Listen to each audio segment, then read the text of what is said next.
Hey everybody, welcome to Always Bored, Never Boring.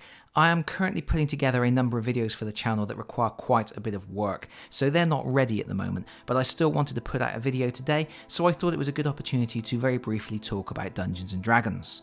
Anyone who has been with the channel for a little while now will know that back in 2019 I decided to play Dungeons & Dragons for the first time. I picked up the D&D Starter Set, and I started playing with a group of friends of mine, and I even recorded our first few gaming sessions, uploading them to the channel. It's safe to say we were having a blast, we were really enjoying it. But unfortunately, then the world went to heck in a handbag, and we had to put the campaign on hold. We thought we might be pausing our adventures for a few months, it turned out we were pausing it for a few years. And it started to feel like we would never finish the Lost Mine of Phandelver campaign from this Dungeons & Dragons starter set. But recently, we did manage to get together and we did finally play the last installment of the campaign. So yes, the Lost Mine of Phandelver is no longer lost. So it seems like a good opportunity to give my final thoughts on the Dungeons & Dragons starter set. But before doing that, I thought we might as well have a quick roundup of what happened with Valen Ulfric and Boromir Brandybuck, our brave heroes. The last time I did a video on Dungeons & Dragons, I talked about how they had met Venomfang the Green Dragon, and really, Venomfang became the main villain of this campaign for us. The dragon is definitely not the main villain as the campaign is written, but unfortunately the heroes managed to strike a bargain with Venomfang to avoid being eaten. Effectively, they agreed to give the dragon half of everything they found in Cragmore Castle, and unfortunately, one of the things they found in Cragmore Castle was Gundren Rockseeker, Ulfric's cherished clansman. Long story short, Venomfang claimed half of the dwarf as well. The top half, to be precise. He swallowed that. And really, that was the point when my heroes decided they really hated me. But also, it was the point where Venomfang became the main villain. And that sort of skewed the rest of the campaign for us, because after that point in the story, the way that the campaign is written, Venomfang vanishes. Venomfang goes off to do whatever they feel like doing. Digesting, I guess. And the heroes are supposed to continue on their way to the Lost Mine of Phandelver in order to complete the quest. And by this point, my heroes really didn't remember exactly what the quest was. It had been a long time since we started the campaign. We couldn't really recall much of what the main antagonist was planning to do or why we wanted to stop them. But nevertheless, the heroes went to the mine, and the mine is, for me, a bit of an anticlimax in this campaign. I'm going to avoid spoilers, but the basic structure of the campaign is your heroes start out, they are ambushed by goblins, this starts off a chain of events, they eventually go to a village called Phandalin, which is being pretty much run by a group of ne'er-do-wells. And from there, the heroes have the options to go off on little side quests, and there are so many little quests they can go and do. It's a really well fleshed out campaign, surprisingly so considering this is a starter set. There is so much to do, so many places to go, so many NPCs to interact with. It's really well constructed. But eventually, the ultimate goal is to find the Lost Mine, to go down into the mine and have the final encounter with the big bad. And when you get to that point in the campaign, I found that the Lost Mine was just one fight after another. It was laid out in such a way that each room you went into in the mine would result in another fight, and then another fight, and then another fight.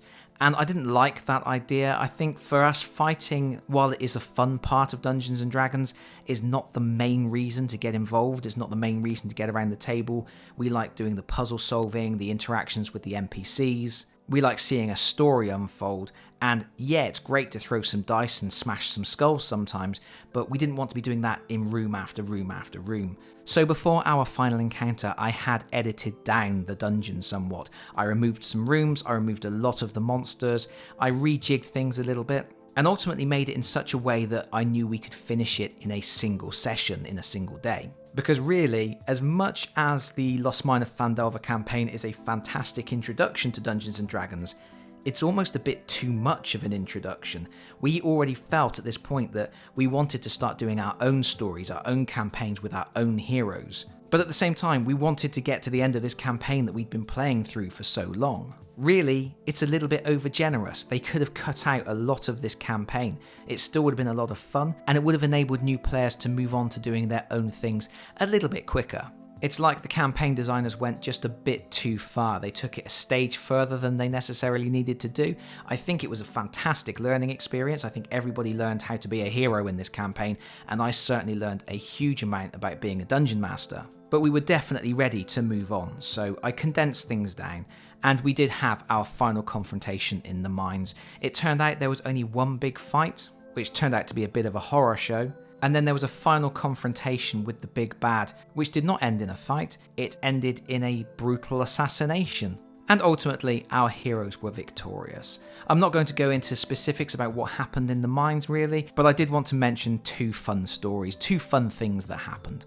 First of all, at one point, our heroes killed someone in a passageway. Later on, they constructed an elaborate scheme to pretend to be somebody else to trick a character. And their ruse was going incredibly well until they decided to take that other character down the same passageway where they had murdered someone previously. Of course, the character saw the dead body and immediately realised what was going on. It was just one of those funny things where, as they were going into the corridor, I was thinking to myself, they've forgotten there's a dead body in there. And there was a lovely moment where they rounded the corner and I said, and as you round the corner, you see the dead body before you, and they all kind of slapped their foreheads at the same time. It was good fun. And the only other thing really is, going back to Venom Fang, as I said, we felt like Venom Fang was the big villain, and I had toyed with the idea of moving Venom Fang into a new campaign and having that dragon be involved in the new campaign so their new heroes could tackle Venom Fang and get some kind of justice, but I thought, well, no, that's not really going to work because Venom Fang was the villain for these heroes, for our starter quest heroes, and we are not carrying those heroes across into our new campaign, we're getting new heroes. So I decided, why not end on a bit of a high? And I introduced a final confrontation with Venom Fang, just not the confrontation that the heroes were necessarily expecting.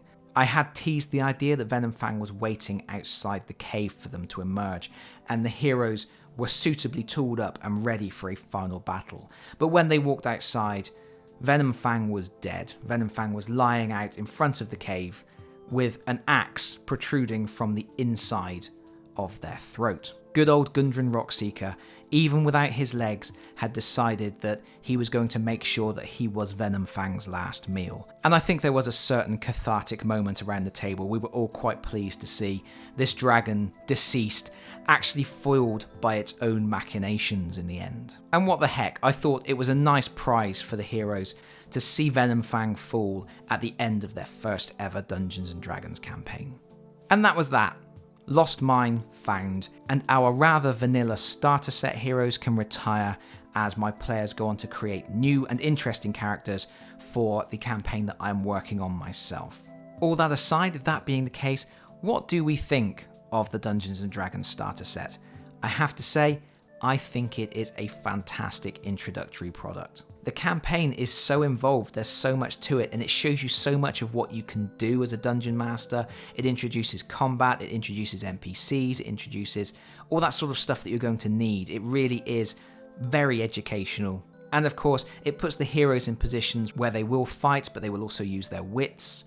It enables them to level up. And as I said, there's really just too much of it. We felt even halfway through the campaign, we had done enough, but by that point, we were invested in the story. We wanted to find Wave Echo Cave. We wanted to resolve the campaign. But it works exceptionally well. It teaches you so much, and of course, it does exactly what it's supposed to do.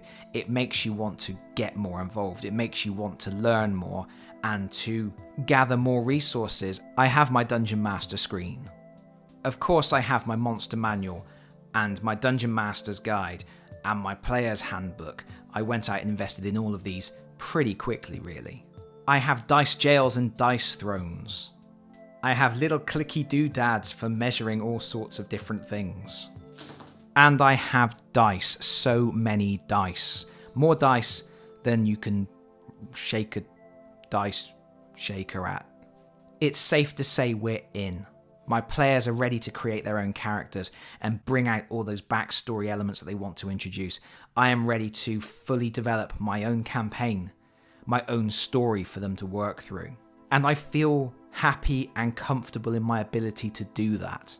And yes, that's partly because I have purchased additional resources and I've been reading through the Dungeon Master's Guide and the Player's Handbook and going online to D&D Beyond and all that sort of stuff.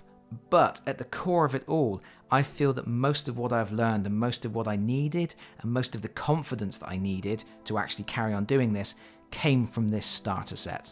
I think it's a superb product. And I guess that's all I have to say about that for now.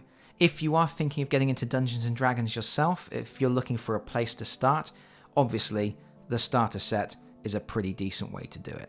Just be prepared. If you do get hooked, you're going to want more. You're going to want to expand beyond that box very, very quickly.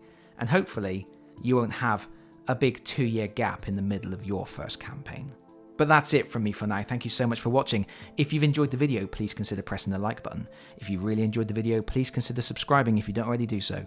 And hopefully, I'll see you all again very soon. Bye bye everyone. Bye bye.